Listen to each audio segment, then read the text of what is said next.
आज से कुछ ही दिन के अंदर, आज 9 तारीख हो गई है, करीब 21-22 दिन के अंदर इस देश में मोदी सरकार यूनियन बजट पेश करेगी और वो यूनियन बजट इस देश का भविष्य तय करेगा।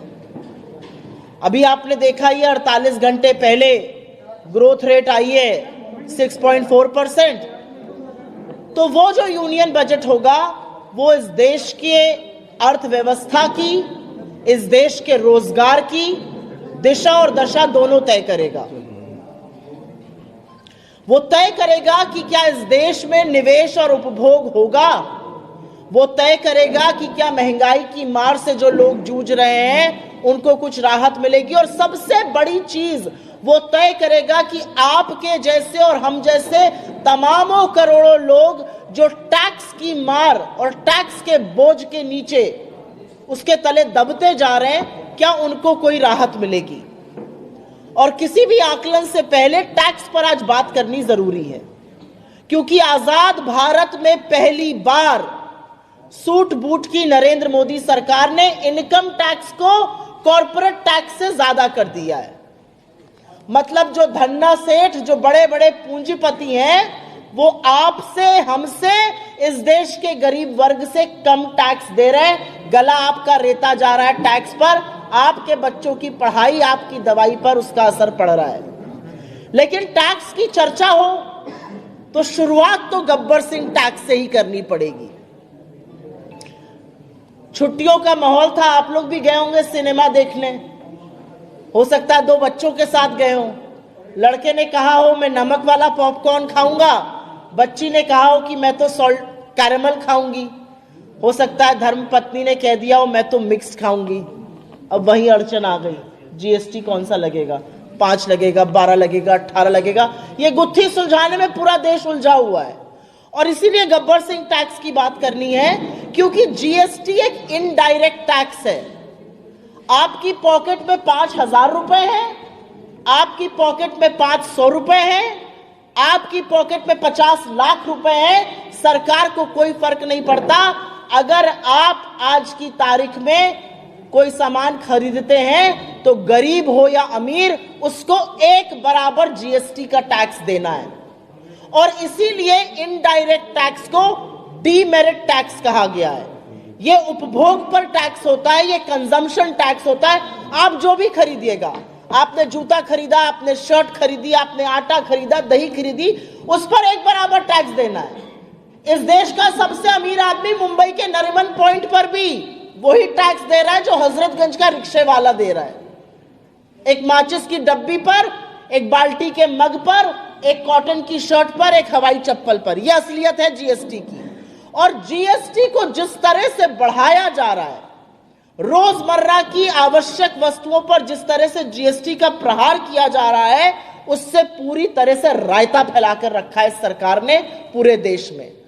आटे पर दही जीएसटी है, दही पर जीएसटी है, दवाई पर जीएसटी है, पढ़ाई पर जीएसटी है, अब पॉपकॉर्न पर जीएसटी है, पुरानी कार बेचने पर जीएसटी है। ऐसी कौन सी चीज है जिस पर सरकार जीएसटी जमकर नहीं वसूल रही है?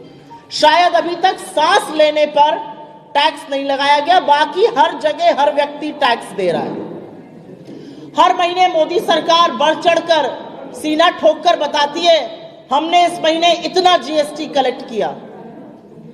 यह उपलब्धि नहीं है आपकी, यह आपकी विफलता है, क्योंकि इतना जीएसटी कलेक्ट करने का मतलब है आपने गरीब आदमी को और रेता, उसका गला और दबाया, उसका गला और घोटा और उससे पैसा और टैक्स और वसूला। क्योंकि 64% जीएसटी का कलेक्शन इस देश की निचली 50% आबादी से आ रहा है। जो निचली 50% आबादी है, आर्थिक स्तर पर अगर इस देश को 2 भागों में डिवाइड कर दीजिए, जो बॉटम 50% है वो 64% जीएसटी का अदा कर रहा है। तो टैक्स की जो भरमार है, टैक्स का जो बोझ है, टैक्स का जो भार है, वो गरीब आदमी पर, मध्यम वर्ग पर, निम्न मध्यम वर्ग पर, आपके जैसे सैलरीड क्लास पर, छोटे लघु मध्यम उद्योगों पर सबसे ज्यादा है। जो शीर्ष 10% है, जो सबसे धन्ना सेठ है इस देश के 10%, वो 3% कलेक्शन दे रहे हैं। हम आप और सब लोग मिलकर 64% कलेक्शन दे रहे हैं। गरीब आदमी पर उसकी मार और भी ज्यादा है। और इसी का नतीजा है कि आज मध्यम वर्ग और गरीब व्यक्ति अपनी रोजमर्रा की जरूरत की चीजों पर कटौती कर रहा है खर्च में। और मैं कोई भी चीजें बिना आंकड़े के व्हाट्सएप का फर्रा पढ़ के नहीं बोलती हूं, वो दूसरे दफ्तर में होता है। आंकड़ों के साथ आपको बता रही हूं कि आज की तारीख में आम मध्यम वर्ग के लोग खाने पर, बच्चों की शिक्षा पर कम खर्चा कर पा रहे हैं, क्योंकि इतना जीएसटी, इतना टैक्स का बोझ है। और ये और भी भयावह हो रहा है क्योंकि बेरोजगारी है, महंगाई है, आय कम है, और उसके बाद इतना बड़ा टैक्स का बोझ। आप लोग शांति रखिए प्लीज। पीछे 2 बार मैंने दरख्वास्त करी है। आज की तारीख में मध्यम वर्ग और निम्न मध्यम वर्ग अपने बच्चों को कॉलेज से डिग्री पूरी नहीं करा पा रहा है। 50,000 लोगों ने सेंट्रल यूनिवर्सिटी से बिना डिग्री पूरी किए एडमिशन कैंसिल हुआ है। 37 लाख इस देश के बच्चे सेकेंडरी स्कूल में एडमिशन लिखा नहीं पाए हैं क्योंकि उनके माता पिता के पास इतना पैसा नहीं है कि उनको आगे पढ़ाया जाए। बुजुर्गों से पूछिए आप, हेल्थ इंश्योरेंस कराने जाते हैं, 18% जीएसटी देना है हेल्थ इंश्योरेंस पे। लाइफ इंश्योरेंस और हेल्थ इंश्योरेंस पर आप 18% जीएसटी ले रहे हैं। अभी 2 दिन पहले मैं एफएमसीजी की रिपोर्ट देख रही थी, यही कंपनियां जो साबुन, तेल, शैम्पू वगैरह बनाती हैं। इन्होंने कहा अब बड़े पैकेट का सामान बिक ही नहीं रहा है। जैसे मूंग दाल की दाल मोट पहले इतनी बड़ी आती थी, फिर इतनी हुई, अब इतनी बड़ी बिकने लगी है, 5-5 रुपए की। पार्ले जी पहले इतना बड़ा था, फिर इतना हुआ, अब 2-2, 3-3 बिस्कुट बिकते हैं। वही हाल एफएमसीजी का भी हो गया, छोटे छोटे पैकेट बिक रहे हैं। और यह सहूलियत नहीं है क्योंकि लोगों के पास बड़ा पैकेट खरीदने का पैसा नहीं है, उनका सामर्थ्य नहीं है। और इसका नतीजा आपको उपभोग पर दिख रहा है, कंजम्पशन पर दिख रहा है। मैंने कहा ना, लोग रोजमर्रा की जो चीजें हैं उस पर कम खर्चा कर रहे हैं। यही नहीं, लोग अपनी बचत से पैसा निकाल के खर्चा करने को मजबूर हैं। हिंदुस्तान का सेविंग रेट 50 साल में सबसे कम लेवल पर है आज की तारीख में। करीब 9.5 लाख करोड़ रुपए सेविंग के उड़ गए पिछले 5 सालों में। लोग मजबूर हैं अपने ईपीएफ, अपने बैंक अकाउंट की सेविंग से निकालकर खर्चा करने के लिए। यही नहीं, 2024 के चुनाव में महामानव ने कहा था मंगलसूत्र छीन लेंगे। यह क्या पता था, अपनी ही बात कर रहे हैं। क्योंकि गोल्ड लोन लेने वालों की संख्या में 50% की वृद्धि पिछले 9 महीने में हुई है और लोन लेकर ना चुकाने वालों की संख्या 30% से ज्यादा बढ़ी है। यह असलियत है आज इस देश की। असलियत यह है कि उपभोग कम हो रहा है, बेरोजगारी से लोग जूझ रहे हैं, टैक्स और महंगाई की मार है, और उसके चलते अपनी भविष्य की निधि से लोग पैसा खर्च करने को मजबूर है। अपना गहना जेवर गिरवी रखकर आज जीवन यापन किया जा रहा है। लेकिन ये जो जीएसटी की गुत्थी है उसको सुलझाने से पहले एक यहां पर तथ्य रखना जरूरी है। आपकी जेब से कितना पैसा जा रहा है, आपके बच्चे की फीस जा पा रही है कि नहीं जा पा रही है, आप बच्चे को महंगे स्कूल से निकालकर सस्ते स्कूल में डाल रहे हैं, आप अपने माता पिता का हेल्थ बीमा करा पा रहे हैं कि नहीं करा पा रहे हैं, आप 5 किलो दाल के बजाय 2.5 किलो दाल पर आ गए, आप अरहर की दाल के बजाय मिक्स दाल खाने लगे। सरकार को इससे कोई फर्क नहीं पड़ता है, आपकी व्यथा से उनको कोई फर्क नहीं पड़ता है, लेकिन धन्ना सेठों की व्यथा से उनको बहुत फर्क पड़ता है। और इसलिए कॉर्पोरेट टैक्स काटकर इस सरकार ने एक बार में 4.5 लाख करोड़ रुपए का फायदा इस देश के पूंजीपतियों को कराया था। आप 30% इनकम टैक्स दे रहे हैं, 22% कॉर्पोरेट टैक्स है। लेकिन जीएसटी की गुत्थी के बारे में जो मैंने बात करी थी, मुझे लगता है ये वो भूलभुलैया है, ये वो पहेली है जो हमारे जैसे मानवों से सुलझेगी नहीं, ये मानव जाति से सुलझने वाली नहीं है। पॉपकॉर्न पर जैसा मैंने बोला था, 5%, 12%, 18%। ये गुड एंड सिंपल टैक्स है। जितना सिंपल रहेगा उतना इजी रहेगा।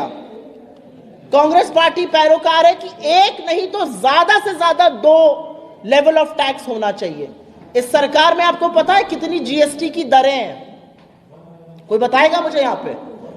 9, एक नहीं 2 नहीं 9 जीएसटी की दरें हैं। 0%, 0.25%, 1.5%, 3%, 7.5%, 12%, 18%, 28%। और इनमें अगर आप सेस और सरचार्ज को शामिल कर लीजिए तो 50 और आ जाएंगी। लेयर पे लेयर जीएसटी की है और इसको ये कहते हैं गुड एंड सिंपल टैक्स। इसका एक बहुत बड़ा नुकसान लोगों को तो हो ही रहा है, छोटे लघु मध्यम उद्योगों को भी हो रहा है। लेकिन ऐसा नहीं है कि आप जीएसटी दे रहे हैं और कोई मजा नहीं मार रहा है। कुछ लोग हैं जो इसमें भी फायदा उठा रहे हैं, उन पर भी सरकार की विशेष कृपा है। जीएसटी इंटेलिजेंस महानिदेशालय डीजीजीआई के अकॉर्डिंग 2023-24 में 2 लाख करोड़ की जीएसटी चोरी हुई। इनपुट टैक्स क्रेडिट के माध्यम से 35,000 करोड़ की चोरी हुई। 25,000 करोड़ की जीएसटी से जुड़ी चोरी, 18,000 फर्जी संस्थाओं के थ्रू हुई। आपका गला दबाकर टैक्स वसूला जाएगा। आप जब जाएंगे बिग बाजार या कोई और बाजार तो वो लिखेगा 5%, 12%, 18% जीएसटी। लेकिन लोग हैं जो मिलकर अफसरों के साथ इस पर भी लूट मचा रहे हैं। अंत में मैं सिर्फ इतना कहना चाहती हूं कि 48 घंटे पहले जो सरकार का ग्रोथ नंबर आया वो 6.4% आया है। 7-8% भूल जाइए, डबल डिजिट मोदी जी बात करते थे, भूल जाइए। 6.4% 4 साल में सबसे कम, कोरोना महामारी के बाद का सबसे कम फिगर है। ये नंबर नहीं है, ये कितनी नौकरियां बनेंगी, कितना निवेश होगा, कितना उपभोग होगा, कैसे कैसे राहत मिलेगी, ये उसका सूचक है। और राहत मिलने वाली दिख नहीं रही है। सरकार के बददिमाग मंत्री और तमाम भाजपा के प्रवक्ता और उनके नेता कटाक्ष कर लें, कुछ भी कह लें। मनमोहन सिंह जी के शासनकाल में जीडीपी ग्रोथ रेट 10 वर्ष में औसतन 7.5% रही, उस वेबसाइट को ही बंद कर दिया जाता है। अपनी 6.5% है छुपाने के लिए, उससे फर्क नहीं पड़ता है। फर्क यह पड़ता है कि आप इस देश की जनता के लिए क्या कर रहे हैं। आप $5 ट्रिलियन इकोनॉमी का झुंझुना बजाकर गरीब आदमी का, मध्यम वर्ग का और निम्न मध्यम वर्ग का पेट नहीं भर पाइएगा। वो ढोलना आप बजा रहे थे 2022 के लिए, 2025 आ गया। और $5 ट्रिलियन इकोनॉमी बनने के लिए आपको 10% से ग्रो करना है, आप 7% ग्रो नहीं कर पा रहे, 6.5 नहीं कर पा रहे। आपको इन सब चीजों से कुछ अंधभक्तों की, कुछ चरण चुंबकों की खूब तालियां मिल सकती है, लेकिन यह समाधान नहीं है। समाधान कैसे होगा? जब सरकार समस्या समझेगी, समस्या को स्वीकारेगी, जो नहीं हो रहा है। अंत में इस मंच से हमारी मांग है कि भीषण बेरोजगारी, भयावह महंगाई, कम आय से जूझ रहे इस देश को टैक्स की राहत ये बजट दे। जीएसटी की दरें कम की जाएं, जरूरी रोजमर्रा की जिंदगी के सामान से जीएसटी को हटाया जाए, आवश्यक वस्तु, एसेंशियल आइटम्स और हेल्थ बीमा जैसी चीजों को जीएसटी से मुक्त किया जाए। और अंत में मेरा एक बहुत बड़ा सुझाव है। आपने हमारी स्कीमों के नाम चुरा के अपनी स्कीम बना ली, खूब मार्केटिंग करी, अच्छी बात है, हम भी आपसे सीख रहे हैं। हमारी एक और स्कीम है, हमारा घोषणा पत्र पढ़िएगा, 2024 का न्याय पत्र। उसमें जीएसटी 2.0 का जिक्र है, जो जीएसटी के परिवेश को सरल भी करेगा और एक ताजा नए रूप से प्रस्तुत भी करेगा।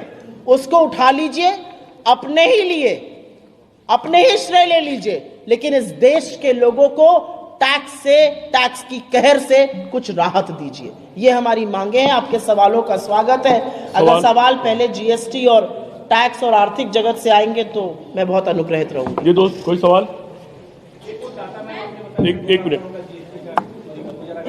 क्या चीज? कौन सा? जो चोरी का डेटा है। 2023-24 वित्तीय वर्ष की बात है, 2 लाख करोड़ रुपए की जीएसटी चोरी हुई है। ये इसके पहले वाले वर्ष से डबल है। पहले वाले वर्ष में 1 लाख करोड़ की हुई थी, 2023-24 में 2 लाख करोड़ की हुई है। इनपुट टैक्स क्रेडिट में धोखाधड़ी आम बात है, 35,000 करोड़ की चोरी हुई है। 25,000 करोड़ रुपए की जीएसटी चोरी जो हुई है वो 18,000 फर्जी संस्थाओं का खुलासा है, उसके थ्रू हुई है। और कोई सवाल? पहले मैं इस पर आंसर दूंगी, फिर दिल्ली विधानसभा पे करूंगी, मैं दिल्ली विधानसभा भी आंसर करूंगी। मैडम ये बताइए, जीएसटी हो या कोई भी टैक्स हो, कांग्रेस पार्टी के पास इससे लड़ने की स्ट्रेटजी है क्या? एक आप उस स्ट्रैटेजी का हिस्सा है, एक जो हम कर रहे हैं उस स्ट्रैटेजी का हिस्सा है। मेरा मानना है, मैं आशा ही कर सकती हूं कि 12 जगह जहां पर हमारे कुछ चर्चित चेहरे प्रेस कॉन्फ्रेंस कर रहे हैं, वहां के अखबारों में, वहां के टीवी चैनल्स पर इस पर बहस होगी, लोगों के सामने थोड़ा सच आएगा, लोग समझेंगे कि देश में क्या हो रहा है, लोग समझेंगे कि क्यों मेरे घर का बजट बिगड़ा वैसे पूरे देश का बजट बिगड़ा हुआ है। तो मुझे लगता है स्ट्रैटेजी का एक हिस्सा ये है। स्ट्रैटेजी का दूसरा हिस्सा है कि हम जीएसटी काउंसिल में इस बात को उठाएंगे, हमने पहले भी उठाया है। लेकिन हमारे सामने ऐसी सरकार है जिसकी वित्त मंत्री से बोलिए लहसुन प्याज महंगा हो गया, वो कहती है मैं लहसुन प्याज खाती नहीं।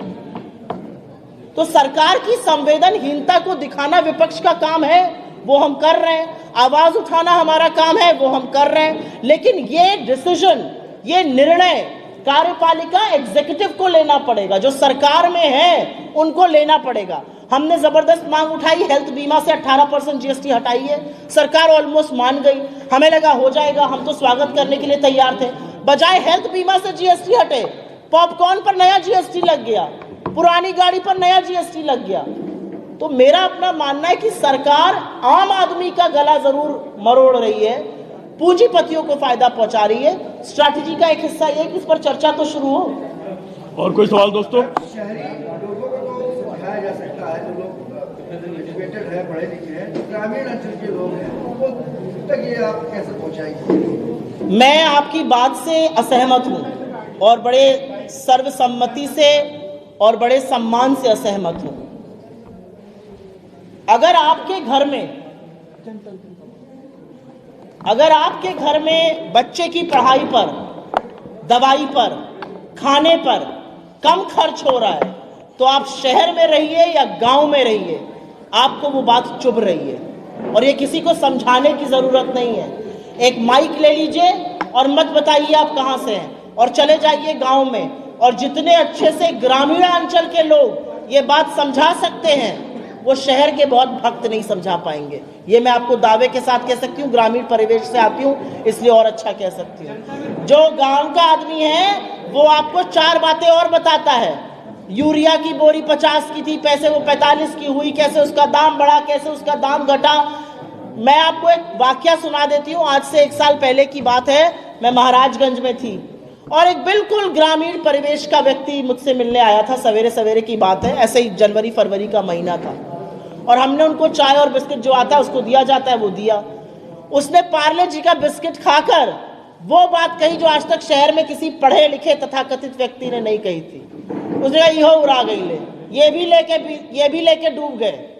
बड़ा पैकेट आता था, छोटा पैकेट हो गया। ये गांव का व्यक्ति खूब समझ रहा है, तो गांव के व्यक्ति को बिल्कुल मूर्ख मत समझिए, खूब समझते हैं लोग। मुझे ऐसा लगता है जिस दिन मुद्दों पर बात होने लगेगी, जिस दिन आप जैसे मूर्धन्य पत्रकार टीवी पर बैठकर ताल ठोक कर एक बार ऐसे ऐसे करके सरकार से बोलेंगे महंगाई की मार कब खत्म होगी, घुटने पर ले आएंगे आप सरकार। 2014 के पहले आप लोग ये करते थे, 2014 के बाद से थोड़ा कम कर दिया ये करना। और जी कहा है कि संजीव दीक्षित जो आपके प्रत्याशी है वो मोहरे भारतीय जनता पार्टी के लिए काम कर रहे हैं। चुनाव में बहुत सारी बातें कही जाती हैं।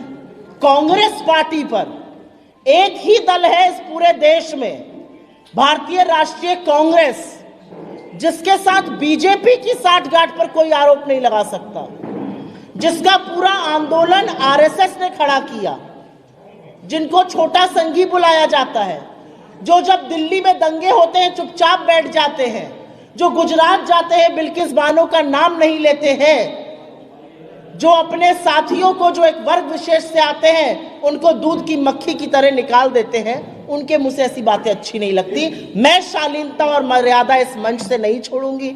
मुझे ऐसा लगता है जो उन्होंने कहा है वो हास्यास्पद है, फिजूल की बात एक है। सवाल और है, एक सवाल ये है, पृथ्वीराज चौहान जो है वो कह रहे हैं कि सबसे ज्यादा मजबूत आम आदमी पार्टी है, वो जीतेगी, कांग्रेस और आपको मिल के लड़ना चाहिए। संजय राउत ने उसका समर्थन किया है।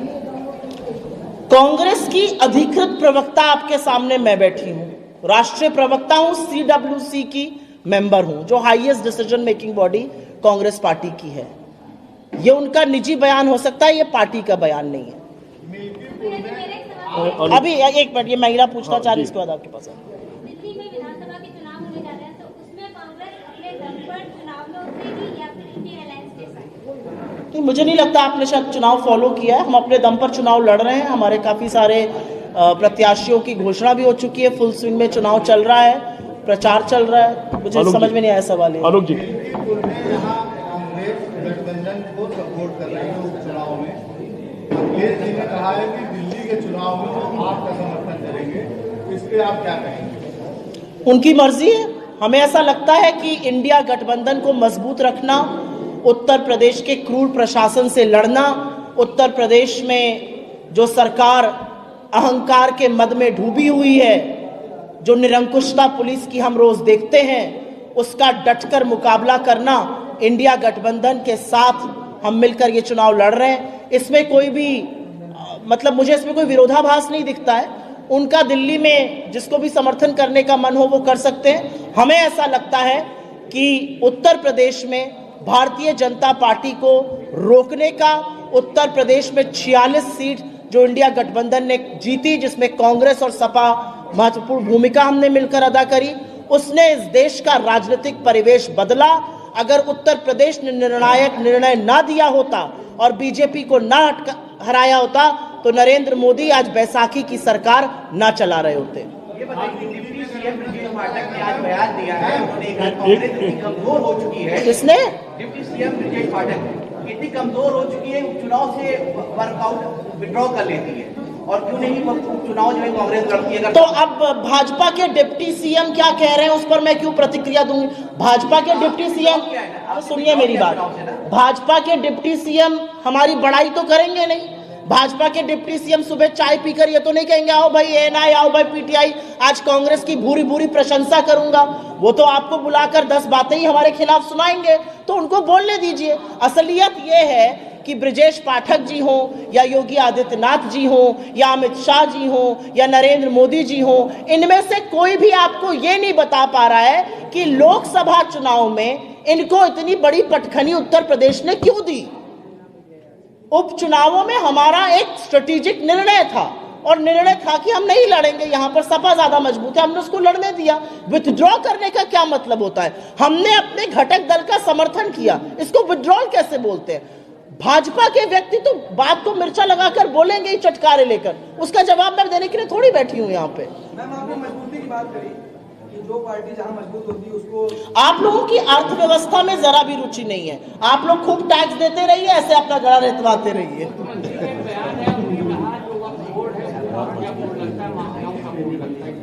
मुख्यमंत्री ने पहली बार ऐसा नफरती बयान दिया है। आप पूछिए, आप पूछ रहे थे। मैं कह रहा था, आप बात करी थी मजबूती, जो आप बात कह रहे हैं कि जो अलायंस उत्तर प्रदेश में मिल्कीपुर सीट पर चुनाव नहीं लड़ रहा है, समर्थन कर रहे हैं आप समाजवादी पार्टी को, और वहीं अखिलेश कह रहे हैं कि दिल्ली में जो चुनाव होगा तो वहाँ इसका जवाब मैंने दे दिया, एग्जैक्टली सेम सवाल था। ये बहुत और लाओ, जो आइडियली जो मैसेज कर रहे हो, कोई भी पार्टी हो वो आइडियल पर चलती है, और ऐसे में जब ये मैसेज आ रहा है, आप बताओ, आइडियली जो मैसेज कर रहे होगा तमाम लोग। आपका सवाल उन्होंने, एक मिनट मैं बोल रही हूँ, आपका सवाल उन्होंने पूछा था, मैंने बिल्कुल स्पष्ट जवाब दिया है, दोबारा से मैं क्यों दोहराऊंगी? नहीं, ऐसा बिल्कुल नहीं है। सपा और हमारा हरियाणा में भी गठबंधन था, सपा और हमारा महाराष्ट्र में भी गठबंधन था। दिल्ली में उनको समीकरण दूसरे लग रहे हैं अपने अनुसार, तो उन्होंने आपके समर्थन का फैसला किया है। हमें समीकरण दूसरे लग रहे हैं, हमें लग रहा है पिछले 11 सालों से दिल्ली के साथ नाइंसाफी करी गई है, 10 सालों से इनके शासनकाल में, तो जवाबदेही की जरूरत